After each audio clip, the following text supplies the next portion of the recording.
Nayo furaha kwa niaba ya serikali kwamba tumezindua mpango maalum wa kitaifa wa kuhamasisha uwekezaji wa ndani nchi yote hii ya Tanzania, na kuanzia baada ya kufungua au kuzindua rasmi, wenzetu wa TISEZA, mamlaka yetu ya uwekezaji na maeneo maalum ya kiuchumi, kwa kushirikiana na benki ya Equity na wadau wengine waandishi wa habari, watazunguka nchi nzima kufanya uhamasishaji, kuhamasisha Watanzania kuweza kuwekeza, uwekezaji wa ndani. Na lengo la kampeni hii tunalenga mambo matatu manne. La kwanza ni kutoa elimu kwa Watanzania juu ya uwekezaji. Uwekezaji ni nini? Ni namna gani wanaweza kuwekeza? Lakini katika hilo kubadilisha mtizamo. Bado baadhi ya Watanzania wanaamini wakisikia neno uwekezaji wanadhani ni kwa ajili ya watu wa nje. Lakini nataka kutoa hiyo elimu kwa sababu cha kuzingatia ni kwamba hakuna nchi yoyote ambayo inaweza kaendelea kwa kutegemea tu uwekezaji wa nje. Uwekezaji wa ndani na wa nje lazima wafanye kazi kwa pamoja katika kujenga uchumi, na njia kubwa ya kujenga uchumi na kuongeza kipato katika nchi ni kupitia uwekezaji. Kwa lengo la kwanza ni kutoa elimu ya uwekezaji kwa Watanzania wote. Jambo la pili ni kuonyesha Watanzania ambao wanapenda kuwekeza, fursa za kuwekeza ziko wapi? Fursa za uwekezaji ziko wapi? Maeneo gani ya kuwekeza? Maeneo gani ambayo ni kipaumbele katika uchumi wa nchi?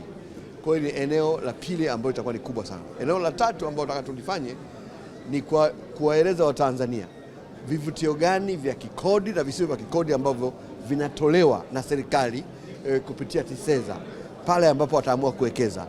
Namna gani watapata vivutio, watapata vivutio gani vya kikodi, vivutio gani visivyo vya kikodi, ili kuwarahisishia uwekezaji wao kwa maeneo ambao watachagua kuwekeza.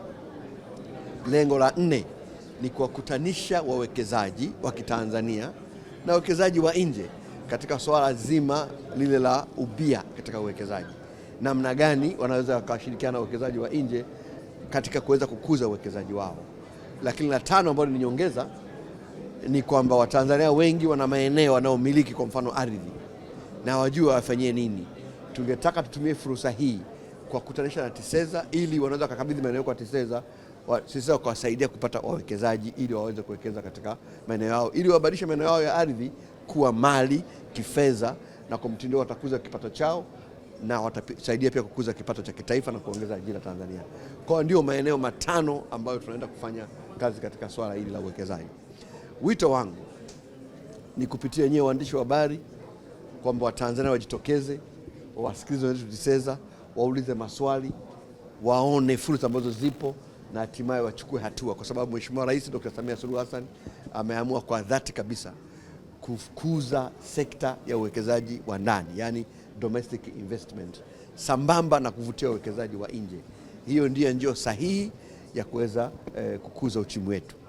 Napomalizia niseme tu kwamba kwa niaba ya serikali itaendelea kuboresha mazingira ya biashara nchini ili kurahisisha Watanzania kufanya biashara, na lengo letu kubwa ni kuona kwamba sekta isiyo rasmi, yani informal sector, inabadilika kuwa sekta rasmi ili waweze kuchangia vizuri katika uchumi, ili waweze kutengeneza ajira zaidi. Kwa hivyo taasisi zote za umma ambazo zinahusika na biashara zimepewa maelekezo kurahisisha swala zima la kusajili biashara na kufanya biashara, ili wafanya biashara wengi wadogo na wakati ambapo katika sekta ambayo ni informal, yani sekta sio rasmi, waweze kuwa formal ili watambuliwe mchango katika uchumi na kuweza kuchangia katika pato la taifa na kuzalisha ajira.